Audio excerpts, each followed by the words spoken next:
সম্মানিত দর্শক, গ্যালাক্সি পয়েন্টের পক্ষ থেকে আপনাদের স্বাগতম, শুভেচ্ছা। কাস্টমার আমাদের কাছে একটা ফোন নিয়ে আসছে, যে ডিসপ্লেটার সমস্যা হচ্ছে। আপনারা দেখতেই পাচ্ছেন, টাচ কাজ করে না। সম্ভবত পানিতে পড়ার কারণেই এই সমস্যাগুলো হয়ে থাকে বলে আমরা ধারণা করি। এটা স্যামসাং A32 মডেলের একটা সেট। আপনারা দেখতে পাচ্ছেন। এখন ডিসপ্লেটা খুলে নিচ্ছি। এই ডিসপ্লেগুলো খুবই যত্ন সহকারে খুলতে হয়, তা না হলে এগুলো হচ্ছে ফিজিক্যাল ড্যামেজের কারণে নষ্ট হয়ে যাওয়ার প্রবণতাটাই বেশি থাকে। আমি সব মিলিয়ে প্রায় 1 যুগ ধরে এই ডিসপ্লে নিয়ে কাজ করি। শুধুমাত্র গ্লাস চেঞ্জ, এমনকি এইজ গ্লাসগুলো চেঞ্জ, S6 এইজ থেকে শুরু করে 8 বছর 9 বছর রানিং চলে, শুধু গ্লাস চেঞ্জের কাজগুলোই করি, কার্ভ ডিসপ্লে সহকারে। আমাদের কাছে এই ডিসপ্লেগুলো গ্লাস চেঞ্জ করতে গিয়ে নষ্ট হয় না বললেই চলে।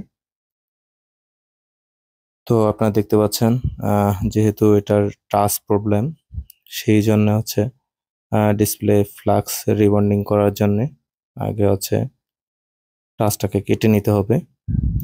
পিছন থেকে ডিসপ্লে ফ্লাক্সটা আমি খুলে নিচ্ছি। তারপরে যেহেতু টাচ ডিসপ্লে একসাথে, অ্যামোলেড ডিসপ্লেগুলো, সুপার অ্যামোলেড ডিসপ্লেগুলো, এগুলা গ্লাস কেটে টাচটা আলাদা করে মেশিনের মাধ্যমে প্রতিস্থাপন করতে হয়।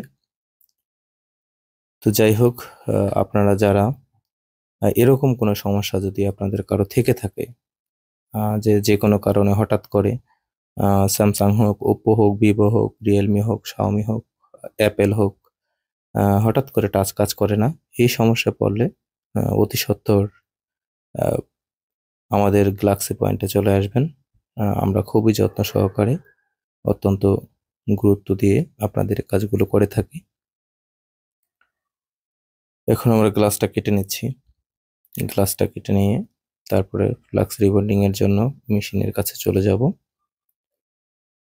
এই গ্লাসগুলো কাটতেও সতর্কতা অবলম্বন করতে হয়। আপনারা যারা এই কাজের সাথে জড়িত আছেন, আপনারা তো ভালো করেই জানেন যে যারা শুরুর দিকে ট্রাই করে তাদের হাতে কালার পেপার কেটে যাওয়ার সম্ভাবনা থাকে।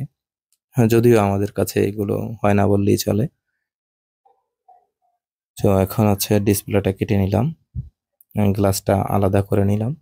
এখন এটা পরিষ্কার করে নেব। আর যে টাচের যে ফ্লাক্সটা এখন আমি তুলে নিচ্ছি, এটাই মূলত নষ্ট হয়ে গেছে। আর এখন আমার দক্ষ টেকনিশিয়ান আমাদের দোকানের, এই মেশিনটা ওই অপারেট করে। ও এখন যে যেটা দিয়ে আমরা টাচ লাগানোর কাজ করি আর কি, অ্যামোলেড, সুপার অ্যামোলেডে, এখন মেশিনের মাধ্যমে টাচটা লাগানো হবে কমপ্লিট। এই টাচটা লাগাতে গেলে খুবই সূক্ষ্মতা অবলম্বন করতে হয়, কারণ হচ্ছে একটি লাইনও এদিক সেদিক হলে টাচ আর কাজ করবে না প্রপারলি। খুবই দক্ষতার সাথে লাগাতে হয়। আর একটু এদিক সেদিক হলে ডিসপ্লেটা একেবারেই চিরকালের জন্য নষ্ট হয়ে যাবে। তো আমাদের কাজটা প্রায় শেষ হয়ে গেছে, আপনারা কিছুক্ষণের ভেতরে দেখতে পাবেন। এখন হচ্ছে টাচ লাগানো শেষ।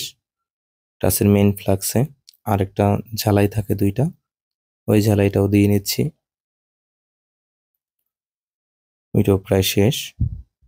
এরপরে আপনাদের সামনে এই সরাসরি ভাবে আছে ডিসপ্লেটা ইনশাল্লাহ ওকে হয়ে গেছে। সম্ভাবনা নষ্ট হওয়ার সম্ভাবনা আমাদের কাছে নাই বললেই চলে।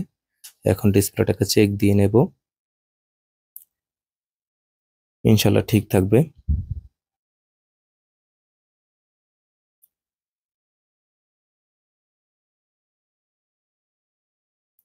হ্যাঁ, ইনশাল্লাহ আমাদের ডিসপ্লেটা ঠিক আছে।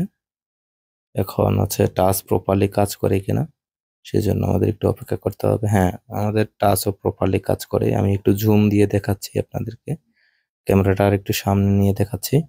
এই যে দেখতে পাচ্ছেন, একেবারে হচ্ছে নিট অ্যান্ড ক্লিন, ঠিক আছে, স্মুথলি ভাবে হচ্ছে কাজ করে।